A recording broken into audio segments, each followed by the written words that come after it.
The Visalia Ransacker, the Cordova cat burglar, the East Area Rapist, the original Night Stalker. These are the names that tormented California from 1974 to 1986.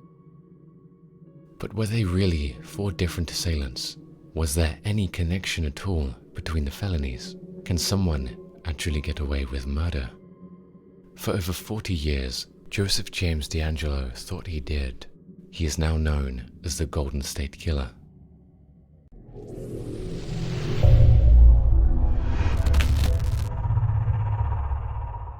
Joseph James DeAngelo was born on November 8, 1945 in Bath, New York.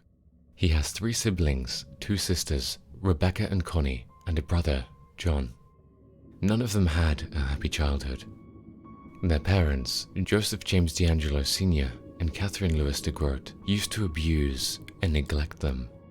The father used to lock Joseph and his siblings up in a closet for hours at a time. The mother used to let them starve.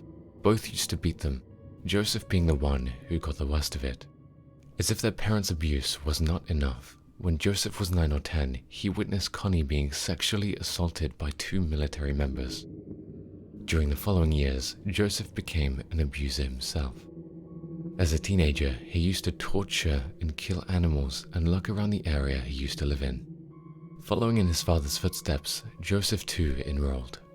He served in the Navy for 22 months during the Vietnam War and returned as a decorated vet. He received a Vietnam Campaign Medal, a Vietnam Service Medal, and a National Defense Service Medal.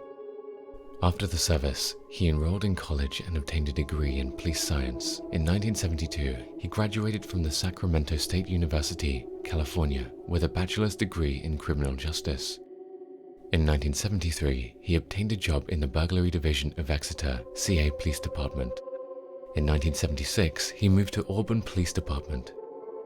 In all appearance, one might think Joseph had moved over his troubled childhood and lived a healthy, normal life. He had married Sharon Huddle in 1973, and in 1981 their first of 3 daughters were born.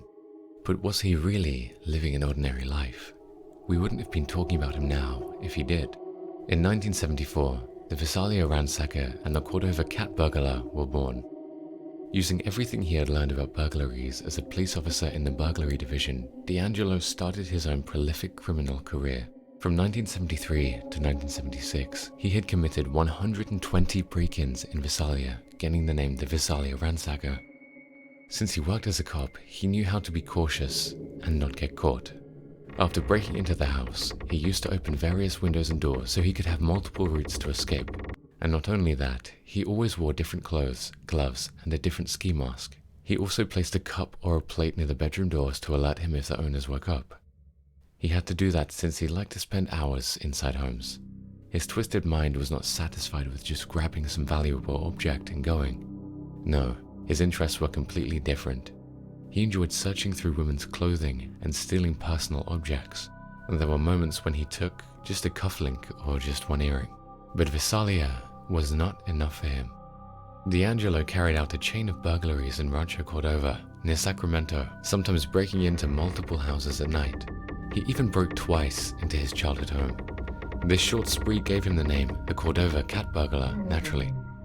Since he managed to get away every time, he became even more confident. It is believed that he ransacked not 1, not 2, but 12 houses in a day. By the end of 1975, he had graduated from burglaries to rape and murder. It was the fall of 1975 when DeAngelo decided stealing was not enough for him anymore. On September 11th, he killed for the first time. It was during one of his break-ins when he decided to kidnap a 16-year-old girl. The father woke up and managed to save his daughter, but ended up killed.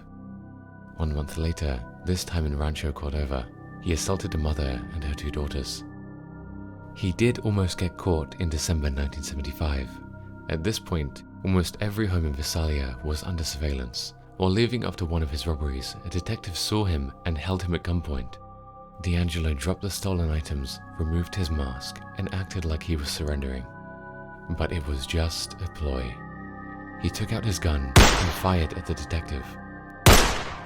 Luckily, he managed to just shoot the detective's flashlight. DeAngelo succeeded in his ruse and got away. In 1976, DeAngelo transferred to the Auburn Police Department. He put the Visalia Ransacker and the Cordova cat burglar to rest, and the East Area Rapist arise. The East Area Rapist was active from 1976 to 1979. DeAngelo was so busy during this time that now it is almost impossible to list every crime he had committed. He was responsible for at least 50 sexual assaults. Only in the last 6 months of 1976, he had made 10 victims. He kept the same cautions as in Visalia and Cordova. He never attacked without thorough surveillance of the targeted house. The first victims were women living alone or single mothers. To learn their routines, he used to call the potential victims before the assault. He also used to enter homes, unlock the windows, and plant shoelaces or other items to help him restrain the victims. In 1977, DeAngelo completed 19 more attacks, but this time he started attacking couples. To make sure the husband won't try to escape, after tying him up, he used to put dishes on his back and threaten he would kill everyone in the house if he heard them rattle. After that, he repeatedly raped the women. 15 more attacks were committed in 1978. 2 of them were the murders of Brian and Katie Maggiore on February 2nd, 1978. It is believed the couple witnessed him flying after one of the attacks. They were out with their dog in the Rancho Cordova area when they were shot and killed. Their murders were connected to the East Area Rapist only in 2016. Until that moment, no one knew it was the same perpetrator. The first half of 1979 witnessed 6 more attacks. On July 2nd, 1979, DeAngelo was caught shoplifting. He tried to steal a hammer and a dog repellent. He was suspended by the Auburn Police Department and was fired on August 27th. With his police career finally over, DeAngelo closed the East Area Rapist chapter. But on December 30th, the first original Night Stalker crime took place. The victims? Dr. Robert Offerman and his wife, Dr. Deborah Alexandra Manning. They were found shot at Offerman's condominium in Goleta. Now, on March 13th, 1980, he bludgeoned Charlene and Lyman Smith to death. Charlene was raped before she was killed. The original Night Stalker hit again on August 19th, 1980. Patrice and Keith Harrington were murdered in their Dana Point home. Patrice, too, was raped before her murder. On February 26, 1981, he raped and bludgeoned to death Manuela Witten. Sherry Domingo and Gregory Sanchez were killed on July 27, 1981. For the next 5 years, DeAngelo committed no more felonies. He had stopped the burglaries, rapes, and murders. Maybe the birth of his first daughter in September 1981 made him settle down. But on May 4, 1986, he raped and bludgeoned to death Janelle Lisa Cruz, an 18-year-old girl. She was home alone. No more felonies were committed after that. DeAngelo and his wife had 2 more daughters, but they separated in 1991. The two, although separated, remained married for almost 30 more years. After the separation, he obtained a job at a grocery store where he worked for the next 27 years. He taunted his victims and the police with phone calls during his active years. During his cooling period, he made 2 more calls to his victims, the last one being made on April 6, 2001.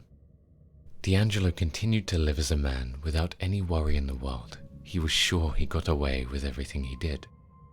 Now, he would find out in a few years, he didn't. In 2000, detectives linked at least 10 cold cases of the original Night Stalker to one attacker using DNA. On April 4, 2001, the crimes of the East Area Rapist were too connected to the original Night Stalker. A law pushing for centralized DNA databases were redacted and passed in November 2004. By January 2007, all the crimes of the original Night Stalker and 50 of the sexual assaults committed by the East Area Rapist were linked. In February, a retired detective associated the Visalia Ransacker cases with those of the original Night Stalker and the East Area Rapist. In 2013, Michelle McNamara, a true crime writer, gave him the name DeAngelo, is best known for the Golden State Killer. With the help of DNA and genetic mapping, law enforcement managed to obtain the identity of the most prolific serial killer offender in the state of California. Joseph James DeAngelo was arrested on April 24, 2018. He was charged with 13 counts of murder with special circumstances and 13 counts of kidnapping. Due to the statute of limitations, he could not be charged for the burglaries and sexual assaults.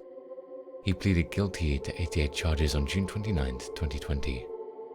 To avoid the death penalty, he was sentenced to 12 consecutive life sentences for murder and kidnapping and an additional 8 years for the weapons charge.